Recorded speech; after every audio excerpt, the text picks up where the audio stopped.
Hello বন্ধুরা, আশা করি সবাই ভালো আছো। আজকে একটা রবিবার আর আমি আবার চলে এসেছি তোমাদের কাছে একটা নতুন ভিডিও নিয়ে।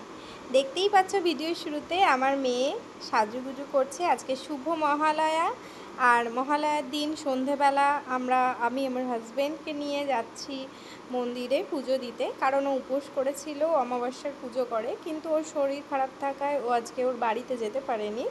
তো সেই জন্য এখানেই ভাবলাম ওকে মানে যেহেতু যেতে পারবে না, তো এখানেই পুজোটা করে নিই, কারণ নইলে অমাবস্যা যেহেতু পালন করে তো অনেক বছর ধরে করছে, তো ওটা হবে না।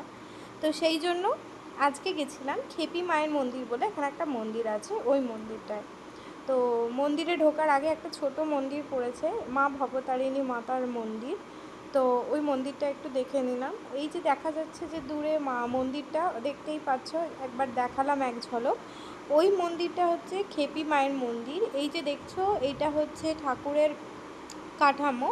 তো এই কাঠামোটাতে বছরে একবারই আর কি ঠাকুর ওঠে আর কি। তো পাশে একটু পরেই তোমাদের দেখাবো যে পাশে ঠাকুরের মূর্তি, মানে ওই যে কাঠামোর পাশে দেখতে পাচ্ছ একটা একটা বড় ফটো, ওটা ওঠে আর কি প্রত্যেক বছর মা আসেন ওই। আর বাকি সারা বছরটা কাঠামোটাই পুজো হয়।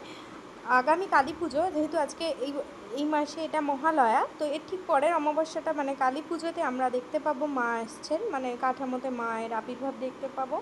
আর এই হচ্ছে দুর্গাপুজো, দুর্গাপুজোরও প্রস্তুতি শুরু হয়ে গেছে। তো আর এই হচ্ছে এখানকার শিব মন্দির, শিব মন্দিরটাও খুব সুন্দর।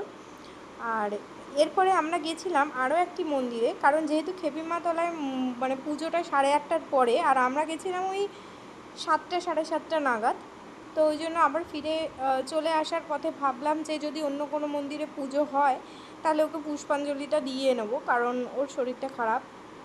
তো পুষ্পাঞ্জলিটা দিয়ে নিলে তাহলে হয়ে যাবে। কিন্তু মানে কি বলবো, মানে আমাদের ঠাকুরগুলো দেখা কপালে ছিল, কিন্তু পুজো মানে আমার তো ছিল, কারণ আমি জেনারেলি বেরোই না, তো ওই বেরোয়, তো আমার ওই দুটো মন্দিরে যাওয়ার ছিল, যাওয়া হলো।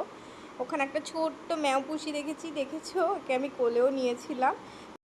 এরপর যথারীতি বাড়ি ফিরে আসি, কিন্তু বাড়ি ফিরে আসার পর আমার হাজব্যান্ড আবার 8:30 নাগাদ মন্দিরে গেছে পুষ্পাঞ্জলি দিতে, কারণ পুষ্পাঞ্জলি দেওয়ার পরেই ওর উপোস ভঙ্গ করবে, যেটাও এতদিন ধরে করে এসেছে। তো চলো